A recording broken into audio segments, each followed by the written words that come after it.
Welcome to Tasty Tuesday, everybody. Thank you for joining us. My name is Melinda Moreno. I work here at Action for Children in the Triple P Parenting Program. I'm here with Hilary. I'm Hilary Keegan, and I'm the coordinator for the Child and Adult Care Food Program. And today we're going to be a cooking demo, doing a cooking demo with English Muffin Veggie Pizzas. So to jump right in, we'll show you the ingredients that you'll need. We'll need 1 cup of cooked chopped broccoli, 4 English muffin pizzas, so 2 whole English muffins sliced in half and toasted, 1 cup of pizza sauce, ½ cup of mozzarella cheese shredded, as well as 1/3 tablespoon Parmesan cheese grated. So that's all mixed together right here already. And then 1/4 cup of shredded grated carrots. And then we also have another option that you can add in. You can add in any other vegetable you'd like. So we have another option of chopped red pepper. So the first thing you'll do that we've already done is you'll wash your hands with soap and water. You can also use gloves if you'd like. Make sure to follow the protocol for your food service requirements.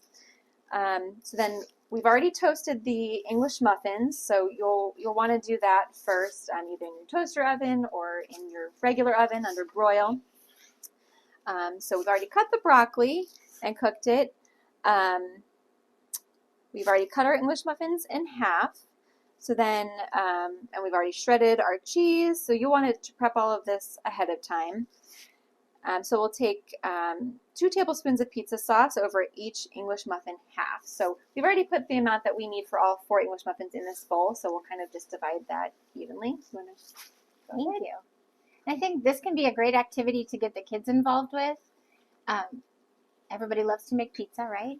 Yes, you can make it individualized. They can put the, as long as they have the minimum requirements, if you're part of a food service, as long as they have minimum requirements for the vegetables, you can let them choose which vegetables that they have on there. And if they decide that they don't want to put all of those vegetables on there, you can always just serve them on the side additionally. You can kind of let them be creative and choose how they'd like to do it. That looks good.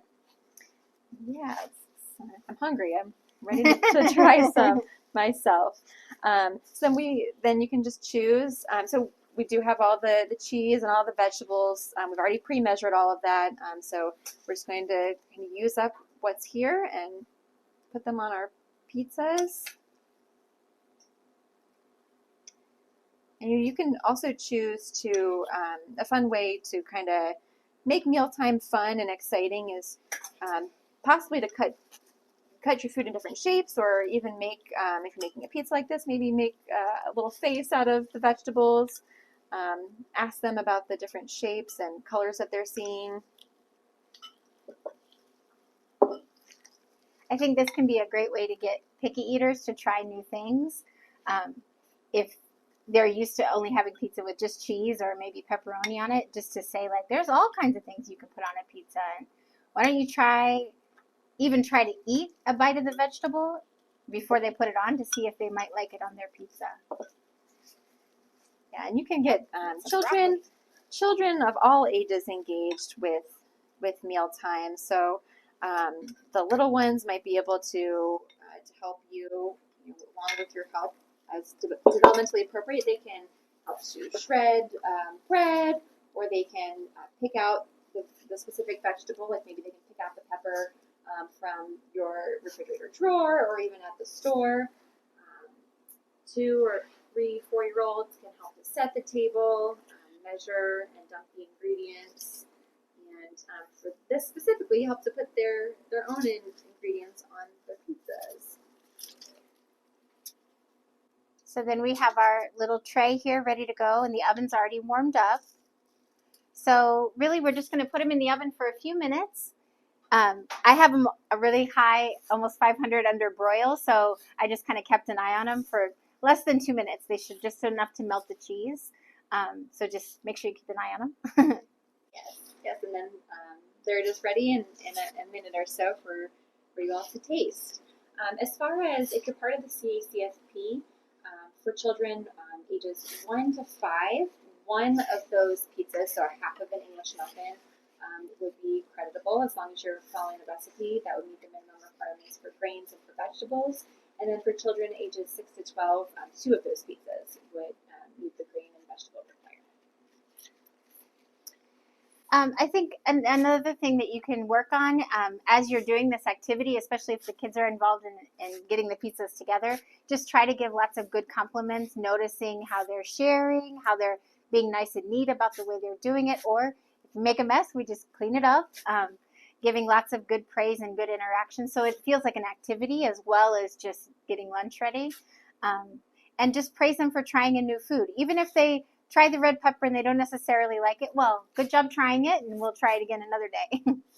Yeah. So what are some common struggles that you might see during meal times, and maybe some suggestions?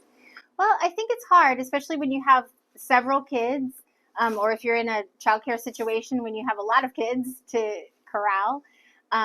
It's hard to get everybody on the same page. So again, this is could be done as an interactive activity to keep everybody busy, instead of you as a mom or provider or parent having to get all of them ready and then they wait while they're in the oven. And then, like, if you involve them in the process, it leads to some great interaction and less whining or fussing about waiting.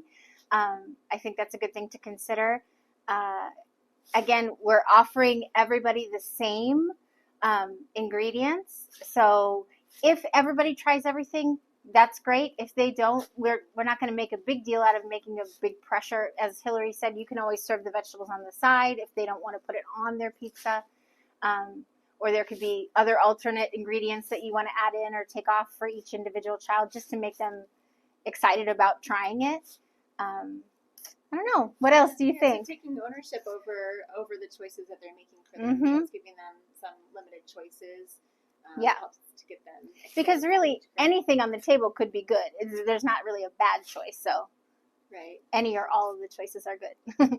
Yeah. So what are some other things you think that would help with getting them engaged in mealtime? What about maybe shopping for the ingredients? Sure. Yeah.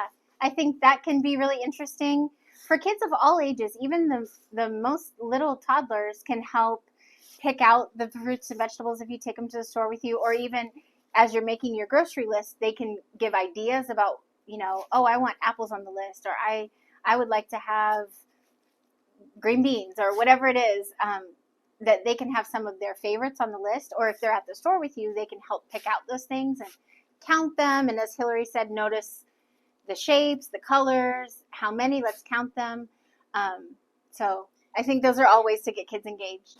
Yeah, and to add to that, the counting and the shapes and everything like that, there's really so many different skills that children learn by being engaged in mealtime. So from language skills, reading a recipe, math skills, you might think of math as 1 + 1 = 2, but really they're learning that maybe a fourth cup looks like this way, but maybe if you're measuring it using this, it looks like that in a different way. You're pouring and scooping, and that uses fine motor skills. Language, you're learning different words related to mealtime, and maybe how to communicate what your needs and your wants, those types of things. Yeah. And I feel like this is an easy recipe that you can make more complicated or less complicated as, if your kids are older, they can help come up with what the ingredients will be. And as she said, we can okay, we're going to put double the thing. So what's 1/4 of a cup plus 1/4 of a cup, and do kind of math that way. Or they can even buddy up with one of the little kids to make sure that they're getting the measurement that they need. So I think it can be really easy to be interactive. Yeah, and working together too. Let's see, what about if a parent is discouraged that your child just doesn't want to try vegetables at all? What would you say about a child or to a parent to help them that's discouraged about their child wanting to try new things?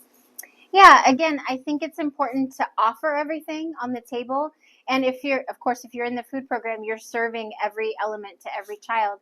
I feel like a good tip can be, if you're going to introduce something new or something that hasn't been their favorite in the past, put a couple of safe foods on the plate to start so that they don't immediately look at the whole plate and go, well, I don't want to try any of that stuff. Put something like an English muffin or a little pizza or something that looks familiar, that looks like something they might want to try. So then, hey, I wonder how it would taste if we put some broccoli on there. Or again, have the broccoli on the side, but we're always offering all the choices and just encouraging them to try a bite. And then if it doesn't work that time, you try it again another day. Like you don't, sometimes it takes kids 5-10 times to try something, or maybe even just, I watched her take a bite and she didn't get grossed out, so maybe I'll try it too. That can be kind of a good peer pressure when they see each other eating. And if you as the adult sit down with the kids and also eat it, that's a really great example of showing them that like, ooh, I usually don't like broccoli, but let me try it. I've never tried broccoli on a pizza. Let me try it and see how it tastes. You showing that willingness, or other kids showing the willingness to try, can sometimes motivate them to at least take a bite. Yes, right? Yes, yeah, those are great tips. Something else to add too is maybe trying the same food in a variety of different ways. So everybody has preferences for tastes and textures and things like that. So maybe offering a sweet potato roasted one day and mashed another day might be helpful in encouraging your child to try something new.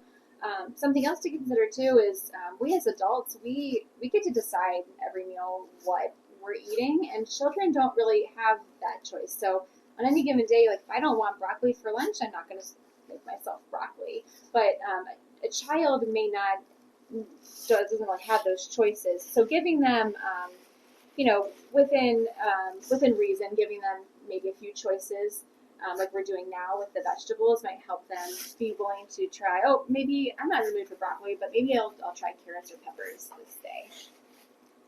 Yeah, great. So it's been longer than 2 minutes, I think. I'm sure our pizzas are done. So we have some examples here just to show you what they look like when they come out of the oven. We put kind of different combinations of vegetables on different ones. A couple of them have a little smiley face there. So again, they might be very excited to pick out the one that they made, or if you just made a bunch of them, they can choose whichever one they think looks the most interesting or exciting to try. Yeah, it's exciting to see how something that you've made, how it comes out and what it looks like at the end. And they may be more willing to try the finished product if they've taken ownership and made it themselves. We're going to be sharing a few resources with you, a few articles, one which will be sharing some tips for engaging children in mealtime, and then another article that will be just letting you know the different skills that they learn through engaging in mealtime. And then we have a few local resources, Local Matters and the Mid-Ohio Food Collective. We'll be sharing those links with you, as well as our recipe. Well, thank you so much for coming out to Tasty Tuesday with us, and I hope that you decide to try the recipe, or if not this recipe, another one that you enjoy making with your family. So let's take a bite. All right. What do you think? Here we go. Mmm. Crunchy.